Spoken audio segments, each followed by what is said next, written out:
Hello, welcome to all students. We have already discussed the meaning of human capital. Then we have to explain the difference between physical capital and human capital. After that, we have described the human capital formation, and the next one is the sources or the factor of human capital formation. Now, how human capital and economic growth interrelated. We know that the labor skill of an educated person is more than that of uneducated person. So, educated person become an asset for the economy, whereas health is also an important factor for economic growth is more than that of an unhealthy person, because healthy person, they uninterrupted provide labor supply for a longer period of time. So not only this, the other factors are very important.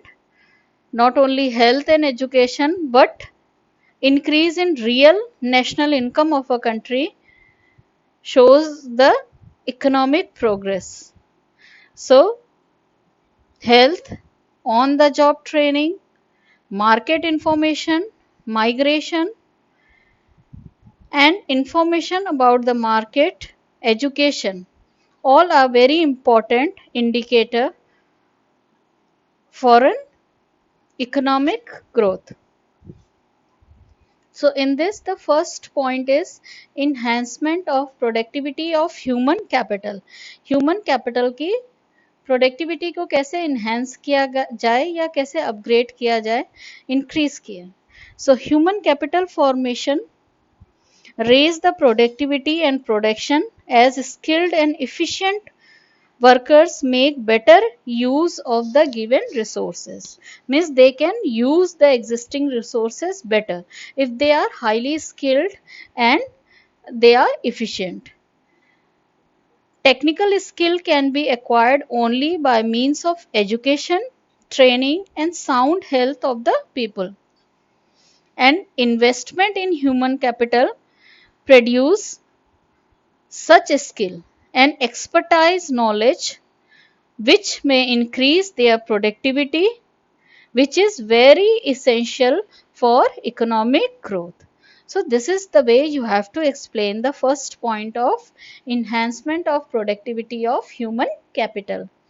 The second point is your efficient use of physical capital. So we all know that physical capital include the machinery, tools, equipment that is used during the production process. So physical capital formation depends upon the human capital formation. जब तक human being efficient नहीं होगा, skilled नहीं होगा, वो physical capital को use नहीं कर सकता efficiently. So the physical capital can be utilized effectively only by a skilled and intelligent worker of human capital in the economy.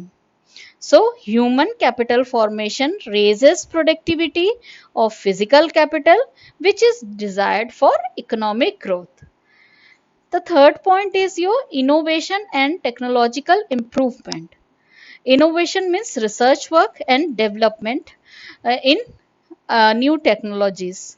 So technological upgradation is very important for structural change. जो change आ रहा है, जैसे हम लोगों ने example लिया था कि पहले हम लोग मैनुअली वर्क करते थे कैलकुलेटर या इससे, now we have to do most of the work through computers. तो कंप्यूटर अब जो काम है वो फास्ट कर देता है, तो इसीलिए स्ट्रक्चरल चेंज रिक्वायर्ड है. और स्ट्रक्चरल चेंज के लिए क्या चाहिए? We have to need skilled person. So the human capital formation not only increase the productivity of human resources but also stimulate innovations and create ability to absorb the new technology. तो उसके according उसको new skills upgrade करनी पड़ेंगे जिससे कि वो absorb हो सके नई टेक्नोलॉजी के साथ और उसका बेस्ट यूटिलाइजेशन कर सके. So education provide knowledge to understand the change in the society. जो पर्सन एजुकेटेड होता है, उसके पास नॉलेज होता है, तो वो सोसाइटी में भी चेंज लाता है, साइंटिफिक डेवलपमेंट करता है, एडवांसमेंट करते हैं एंड इनोवेशंस करते हैं. So the availability of educated labor, we need educated as well as skilled and unskilled labor both. If any factory is there, we have to require both type of labor, skilled as well as unskilled labor. So we require skilled labor like manager, software engineers. They can develop the new technologies. So the availability of educated labor force facilitate adoption of new technology. Human capital formation promote innovations and discoveries to develop the economy. So fourth point is your important role in development strategies. Yeah, key role in development strategy. So India recognized the importance of human capital in economic growth long years ago. So economic growth implies increase in, we have already explained, national income of a country. National income या per capita income is the income of an individual. And how we get the income of an individual? Total national income is to be divided by the total population. We get per capita income. So the national income of a country increases in real sense is called the development. We call it a development. So the seventh 5-year plan that is written, the human resource development has necessary to be assigned a key role in any development strategy. So human resource जो 7th 5-year plan था वो इतना ज़्यादा detail में जाने की ज़रूरत नहीं है, बट उसमें ये बताया गया था कि 7th 5-year प्लान में बोला गया था कि ह्यूमन रिसोर्स जब तक डेवलप नहीं होते हैं तब तक हम फिजिकल कैपिटल को भी डेवलप नहीं कर सकते हैं. So there is a need of more investment in human capital या ह्यूमन रिसोर्स में सबसे ज़्यादा इन्वेस्टमेंट होना चाहिए. सो trained and educated people become an asset and they may accelerate the economic growth and ensuring social change in the desired direction. जो भी direction government ने set किया है उसकी तरफ डाइवर्ट कर सकते हैं because of educate them and we have to train them. Now the next is your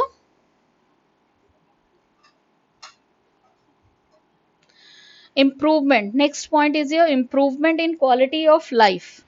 So how we have to improve the quality of life? Quality of life improve due to quality education. जितनी अच्छी education होगी, higher education होगी, health better होगी, skill formation होगा, उतना ही human जो quality of life है वो भी इंक्रीज होगी. So human capital formation enable them to enjoy a higher standard of living.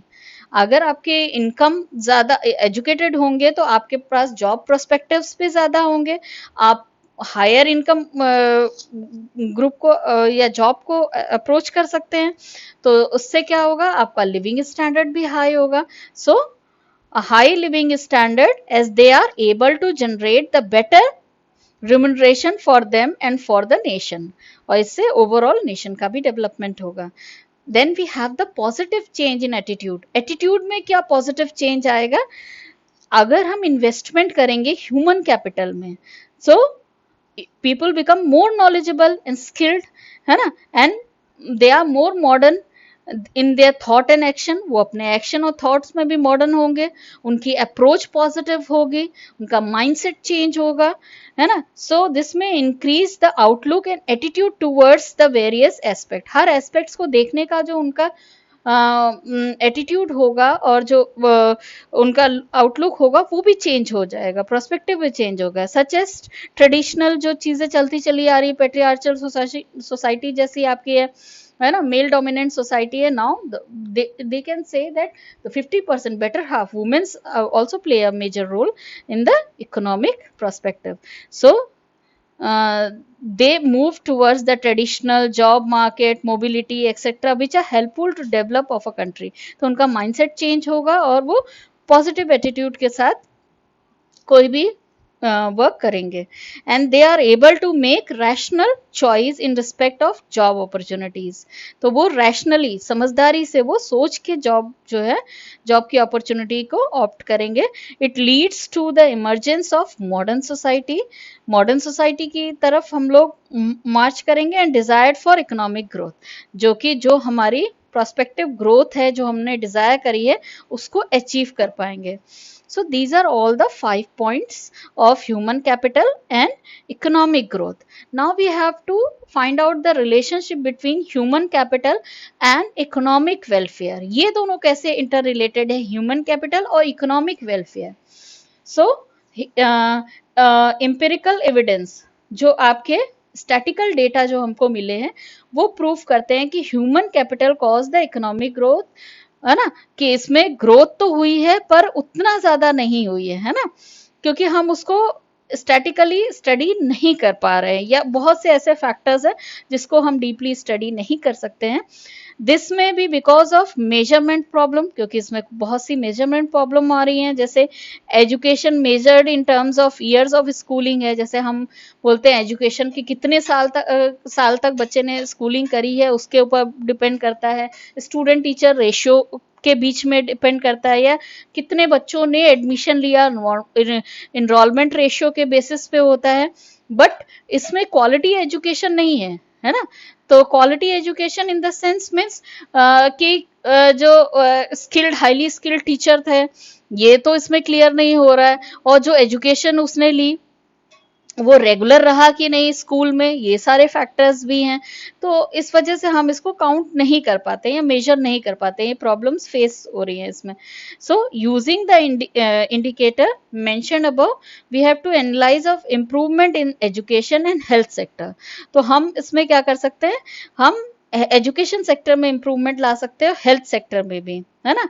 Real per capita income अगर इंक्रीज होगी तो it means the country developed हो रही है ना। तो वो रियल इंडिकेटर है किसी भी कंट्री की या इकोनॉमी की ग्रोथ का, real per capita income and growth in HDI, human development index, उसमें अगर रैंकिंग इंप्रूव हो रही है it means there is an improvement. तो इसमें हम जो अभी हम लोग ने सारे दिए हैं, टीचर स्टूडेंट रेशियो हो गया, number of years in schooling हो गया, या ग्रॉस इनरोलमेंट रेशियो हो गया, ये तो फैक्टर्स हैं ही इंपॉर्टेंट, बट इसके साथ साथ बाकी फैक्टर्स भी इंपॉर्टेंट हैं, जैसे कि आपका इन्फेंट मोर्टेलिटी रेट हो गया, है ना, लॉन्गिविटी हो गया, कि life span, average life span क्या है किसी पर्सन की, प्लस लिटरेसी रेट हो गया। ये सारे फैक्टर्स भी साथ ही साथ बहुत इंपॉर्टेंट है इन कंपैरिजन ऑफ पर कैपिटा इनकम। सिर्फ रियल पर कैपिटा इनकम को ही नहीं हम देखेंगे, बाकी इंडिकेटर्स भी इंपॉर्टेंट रोल प्ले करते हैं किसी भी कंट्री की ग्रोथ के लिए। So in other words we can say that human capital growth in developing country like India had been faster for the growth of per capita real income has not been that fast. पर capita income इतनी जल्दी से increase नहीं हो रही है, but बाकी indicators में इंप्रूवमेंट है। लिटरेसी रेट भी आपका इंप्रूव हुआ है, लाइफ एक्सपेक्टेंसी, है ना, क्रूड डेथ रेट भी आपका क्या बोलते हैं, क्रूड डेथ रेट भी फॉल हुआ है और लिटरेसी रेट हाई हुआ है। तो ये सारे पैरामीटर्स भी हैं। आप इसको नेक्स्ट इधर टेबल से भी समझ सकते हैं। इसमें आपका ये आपका डेवलपमेंट इंडेक्स दे रखा है, development in education and health sector, दोनों ही इंपॉर्टेंट सेक्टर को इसमें कंबाइन करके दिया है डिफरेंट ईयर्स में। 1951 फर्स्ट 5 ईयर प्लानिंग से स्टार्ट करते हुए आपका 14-15 तक का दिया हुआ है। इवन कुछ बुक्स में आपका रिसेंट जो होगी 15-16 का भी दिया होगा। जैसे इसमें देखिए real per capita income in terms of rupees 7,651 थी 1951 में, वो इंक्रीज होके कितनी हो गई 72,900 हो गई। इट मीन्स बहुत ज्यादा इंक्रीज हुआ है। क्रूड डेथ रेट भी आपका फॉल किया है, 25.1 था और वो डिक्रीज होके 6.7 हो गया। Infant mortality rate, we all know that infant mortality rate means the birth of a child, है ना, पर 1000 लाइव बर्थ के बेसिस पे इन्फेंट मोर्टेलिटी रेट जो डेथ हो जाती है, they are not celebrating their first birthday, per 1000 live birth पे होती है, तो वो 146 था आपका फर्स्ट 5 ईयर प्लान पे और वो डिक्रीज होके 37 हो गया है। एंड इन 2015-16 वो और भी डिक्रीज होके 34 हो गया। इट मीन्स इसमें रिडक्शन हो रहा है। इन्फेंट मोर्टेलिटी रेट जितना डिक्रीज होगी उतना ही बेस्ट होगा। Life expectancy birth male and female का सेपरेट दिया हुआ है। इसमें लाइफ एक्सपेक्टेंसी भी आपकी पहले 37.2 ईयर्स थी 51 में मेल की, और फीमेल की थी आपकी 36.2, और वो इंक्रीज होके 67 और 70 हो गई है। और आपकी 2015-16 में भी आपकी 67 मेल की और फीमेल की 70 ईयर्स है।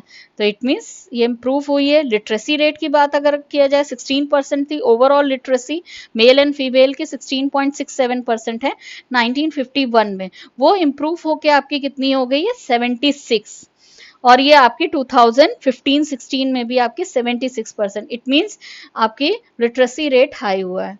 ओवरऑल लिटरेसी अगर स्टेट वाइज देखा जाए तो केरला बेस्ट पे है, 100% लिटरेसी है, but some states are lacking behind, जैसे उड़ीसा है आपका और बिहार है, ये स्टेट्स में उतनी नहीं है, पंजाब हरियाणा, बट बाकी स्टेट्स को अगर देखा जाए साउथ के स्पेशली तो literacy rate is very high.